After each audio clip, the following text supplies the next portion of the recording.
ಹಲವು ಕಡೆಗಳಲ್ಲಿ ರೈಲ್ವೆ ಹಳಿಗಳ ಜಾಗವನ್ನು ಅತಿಕ್ರಮಣ ಮಾಡಿಕೊಂಡಿರುವವರನ್ನು ಮಾನವೀಯ ನೆಲೆಯ ಆಧಾರದ ಮೇಲೆ ತೆರವುಗೊಳಿಸುವ ಕಾರ್ಯ ನಡೆಯುತ್ತಿದೆ ಎಂದು ಕೇಂದ್ರ ರೈಲ್ವೆ ಸಚಿವ ಅಶ್ವಿನಿ ವೈಷ್ಣವ್ ಇಂದು ರಾಜ್ಯಸಭೆಗೆ ತಿಳಿಸಿದರು. ಈ ಬಗ್ಗೆ ಕೇಳಿದ ಪ್ರಶ್ನೆಗೆ ಉತ್ತರಿಸಿದ ಅವರು, ಅತಿಕ್ರಮಣ ಮಾಡಿಕೊಂಡಿರುವವರ ಪೈಕಿ ಹಲವರು ಬಡ ಜನರು ಇದ್ದಾರೆ. ಏಕಾಏಕಿ ತೆರವುಗೊಳಿಸುವುದು ಕಷ್ಟವಾಗುವ ಹಿನ್ನೆಲೆಯಲ್ಲಿ ಕೆಲವು ಕಡೆಗಳಲ್ಲಿ ಪ್ರಕ್ರಿಯೆ ನಿಧಾನವಾಗುತ್ತಿದೆ ಎಂದರು. ಇಂತಹ ಜನರಿಗೆ ಪಿಎಂ ಆವಾಸ್ ಯೋಜನೆ ಅಡಿಯಲ್ಲಿ ಪರ್ಯಾಯ ಮನೆಗಳನ್ನು ನೀಡುವ ಕಾರ್ಯ ಪ್ರಗತಿಯಲ್ಲಿದೆ ಎಂದರು.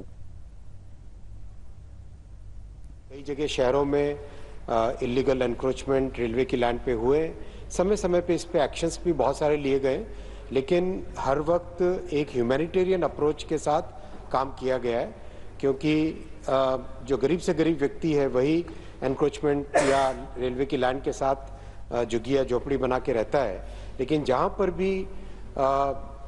पर भी संभव हो पाया है, एक प्रैक्टिकल सॉल्यूशन राज्य सरकारों के साथ मिलकर माननीय चेयरमैन सर लिया गया है. ಅಪಘಾತಗಳು ಸಂಭವಿಸಿದಾಗ ಅವರಿಗೆ ತುರ್ತು ಚಿಕಿತ್ಸೆಯ ಅವಶ್ಯಕತೆ ಇರುವ ಹಿನ್ನೆಲೆಯಲ್ಲಿ ಆಂಬ್ಯುಲೆನ್ಸ್ ಚಾಲಕರಿಗೆ ಕನಿಷ್ಠ ತರಬೇತಿ ನೀಡುವಂತಹ ಯೋಜನೆ ಜಾರಿಗೊಳಿಸುವಂತೆ ಗುಜರಾತ್ನ ಬಿಜೆಪಿ ಸಂಸದ ಪರಮಾನ್ ಜಶ್ವಂತ್ ಸಿಂಗ್ ಕೇಂದ್ರ ಸರ್ಕಾರಕ್ಕೆ ಮನವಿ ಮಾಡಿಕೊಂಡರು. ಹಲವು ಸಂದರ್ಭಗಳಲ್ಲಿ ತುರ್ತು ಚಿಕಿತ್ಸೆ ಸಿಗದೆ ಅಪಘಾತಕ್ಕೀಡಾದವರು ಸಾವಿಗೀಡಾಗುತ್ತಿದ್ದಾರೆ.